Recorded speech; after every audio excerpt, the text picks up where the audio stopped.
Namatahan na naman ang barko ng Chinese Navy sa Bajo de Masinloc sa West Philippine Sea batay sa monitoring ng Philippine Coast Guard. Giit ng PCG, illegal yan at dapat maghain ng diplomatic protest ang Pilipinas laban sa China kaugnay nito. Sabi naman ng China, may karapatan silang magsagawa ng research sa Bajo de Masinloc. May unang balita, si Dano Tingpungko.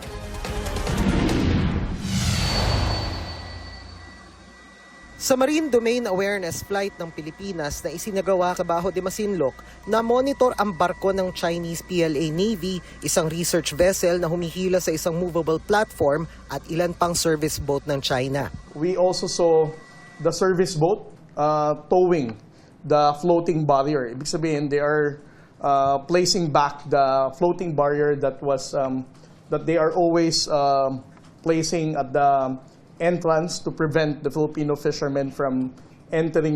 Na-monitor rin ng Philippine Coast Guard ang dilaw na buoy na unang namataan doon noong Oktubre. At isang itim na buoy at antenna-like structure at barko ng Chinese Coast Guard 25 nautical miles mula sa San Felipe, Zambales.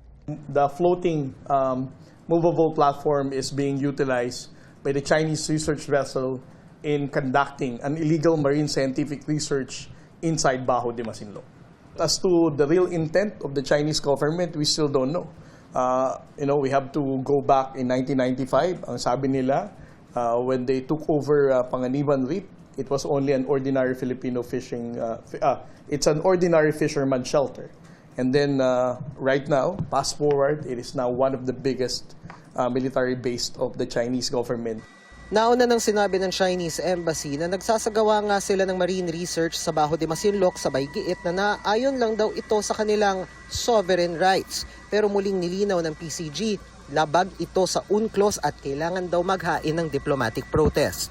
It has always been concerning, the presence of the Chinese maritime forces. China doing an illegal MSR without the authority of the Philippine government means that they are violating our sovereignty and sovereign rights. We really need to, as what the DFA said, we really need to file diplomatic protest. Ayon kay maritime law expert Jay Batombakal, pinag-aaralan ngayon ng gobyerno ang paghahain ng pangalawang arbitration case laban sa China.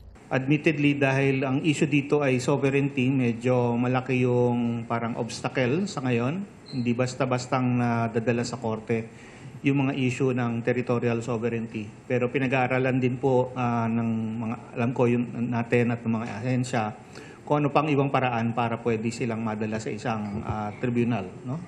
Pero para kay dating Solicitor General Francis Hardelesa, kung maghain nga ang gobyerno ng pangalawang arbitration case laban sa China, malaki ang tsansang maipanalo ito ng Pilipinas. Kasama si Hardelesa sa legal team ng gobyerno ng Pilipinas na naghain ng unang arbitration case ng bansa laban sa China sa Permanent Court of Arbitration noong 2013. Dagdag niya, dapat daw mismong si Pangulong Bongbong Marcos ang magtulak sa paghahain ng kaso. Ang kaigihan, ang strength o ang lakas ng kaso natin ay magmula doon sa una nating ipinanalo. Mm-hmm. So, mali po yung haka-haka na baka matalo pa tayo. Paano ka po matalo? Nanalo na tayo sa unang kaso. Mm-hmm. Subalit ang kulang lang ang pagdulog ng kaso. Ngayon, bakit ba ayaw ng administrasyon na mag-file ng kaso? Kaso lang yun eh. Hinihingan namin ng pahayag ang Malacanang. Ito ang unang balita, Dano Tingkungko, GMA News.